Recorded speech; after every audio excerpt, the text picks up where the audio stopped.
Hello friends, I hope you all are doing good.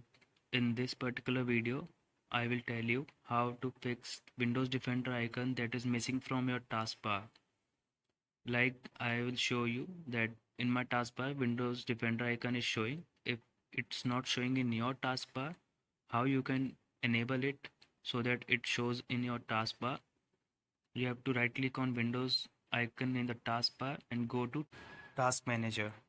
After the Task Manager window pops up, here on the left side you will see Startup Apps option.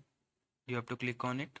After you click on it, you have to go below and find a Security Health History option. After you find this Security History option, you may also find Windows Defender named option. You have to right click on it. It's already enabled in my PC. It might be disabled in yours. You have to right click and enable it. It's showing me disabled because it is already enabled in mine. You can enable it from in your PC. After this, if it still not works in your PC, I have the second option by which you can try and your problem will be solved. You have to open CMD in your PC and remember, run it as administrator.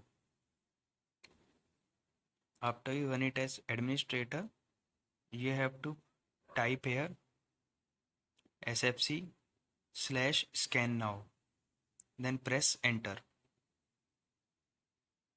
After typing sfc/scan now, you have to press enter. This will scan whole PC, whole Windows, and the problem whatever your PC is having, it will solve it automatically and your problem will be solved by this particular method. I hope your problem is solved. Try these all methods that I have told you in this video. Thanks for watching this video.